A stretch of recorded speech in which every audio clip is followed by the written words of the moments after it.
Come on in, guys. All right, for today, when you're loading, have your guys open one door because it doesn't take long for this heat to go out. Everybody has these heaters in here, right? We can't have these heaters that close to the tank. This tank at 140 degrees starts to come apart. Rowley's figured that out. I don't know if that's what caused their problem, but where you put this is very critical. Don't get it too close. To me, that may be too close because that's hot right there, okay? That's one, it's very important. Second thing we want to talk about is the air.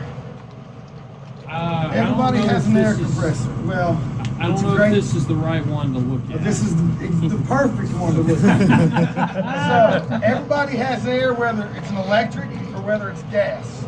Some of you have it in the warehouse, some of it's out of the warehouse. Every air compressor has a drain, okay?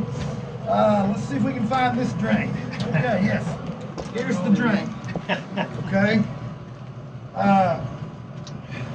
Of course, that one won't drain because it's full of product, so that tells me there's water in here.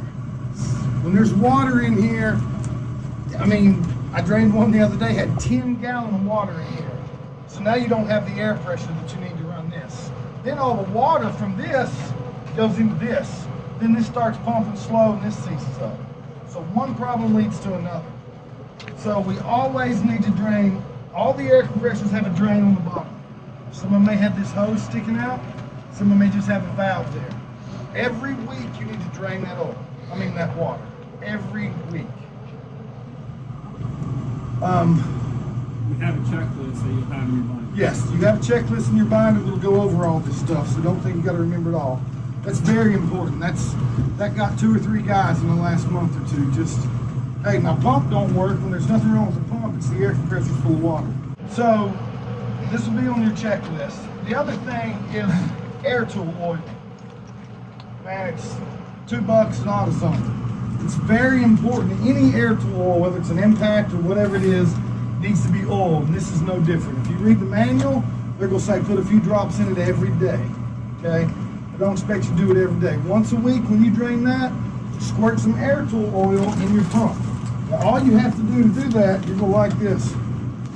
This has to come off, all right?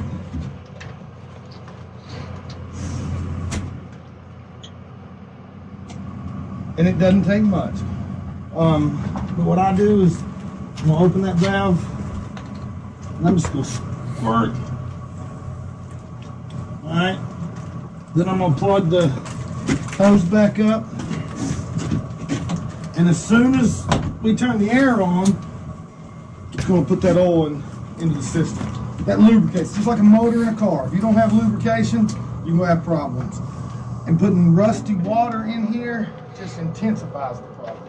So every week, we gotta put 2 or 3 squirts of air tool oil in this.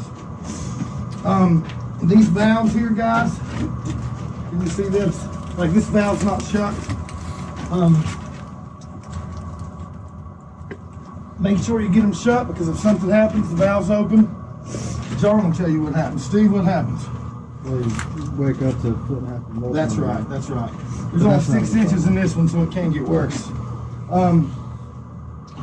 That's really the only thing I have to say in here on this one. Let's go to the other one over here. Will somebody shut this up? This valve's not shutting. When you see this, tell somebody. We have to figure out how to fix this. Because he can't hook and fill this properly if the valve won't open and close.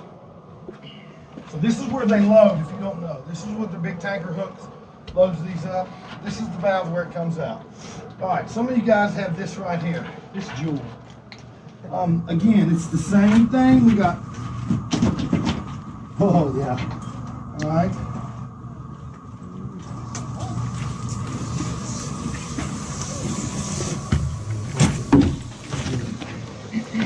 All right, I want it to come out to where y'all can see it, but it can't. Can you see that under there?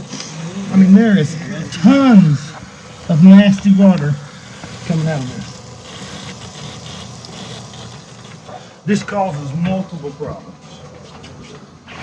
I mean, it may take, this pump may work We had one in Greenville the other day, and it was so slow.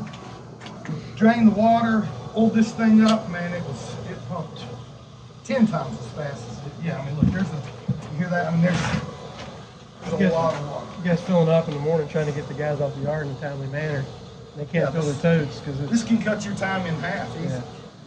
This isn't working properly. So again, we need, and it's going to force you to keep all these fittings and stuff clean because you've got to take them off. So this one here, where's it all? Oh, this thing here, we may need to put a whole cord in it.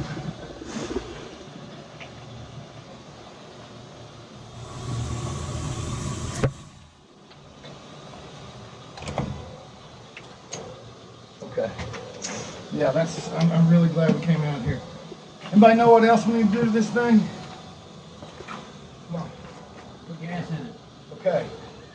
That's right. We want to check the oil. Check the oil on this is right here. It's something that we really miss out on, guys. All right, now look at this. This here is what's going into your pump. I mean, that's a problem. I mean, that's rust. That's rusty water. That's damaging this. It's damaging this. And it's going to cause you problems down the road. To check this oil, about halfway up. If it's over full, it's not going to run. If it's under full, it's not going to run. So every day you want to check the oil in one of these here. Something that I strongly suggest, shut the fuel off. Whether it's a generator, whether it's your pump, whether it's your air compressor, pressure washer, everything has a fuel shut off. It's there for a reason. When you're done, shut it off. Now, if I shut this off today and we leave, tomorrow Caleb's gonna call and say my air compressor doesn't work. It happened, I promise. Why? Well, turn the fuel on. I didn't know there was one. So everybody should shut these off. And the reason why is because if you go get your lawnmower from last year, it's a pain in the butt to start, right? Because all the fuel's gelled in the bottom, which is this little bowl right here. Nate, are you going to cover Yeah, we'll do that later. bowls later? All right, he's take care of it. So everything has a fuel shut off. Here's your choke. You start it up. Everybody knows how to start it up. So you want to check the oil, drain your water, and lube your pump. Those are the three things you're going to do in here. And again, they're on that list. These valves, again, are very important. I mean, somebody needs to address this. Remind me, we'll look at it later or something. Because, yes, sir. What about the air compressor oil? Yes, there's a sight glass. We'll call this a tar glass. Again, everything has oil. As you can see, that's full. You can tell if it's full or empty through these eye glasses. If you can't see through those, clean them out. Again, it's just like this. If this doesn't have oil, it ain't gonna work. Here's your regulators. Nate was telling me 55 PSI is what you need to run this right here. Is that correct? Yeah, the pump works really well to make it 30 psi. So if you regulate to 55, the pump ends up getting about 30 psi. Okay. And that is, some of these don't work. I know a couple of them, I looked at the other day, didn't work. The gauges don't work. If they don't work, let us know. Let's get it fixed and move on. But this is your inlet, this is your outlet pressure. So when you start this air compressor up, before you turn it on, make sure you got about 55 PSI. The more air going to this, the faster it pumps. If your regulator's set at 30, you're getting what, 20 pounds here? It's slower. Again, every one of these will have a gauge, whether it's a stand-up or whether it's one of these. I suggest using non-ethanol gas. I know it's kind of hard to do. A lot of our engine problems are because we don't use non-ethanol gas.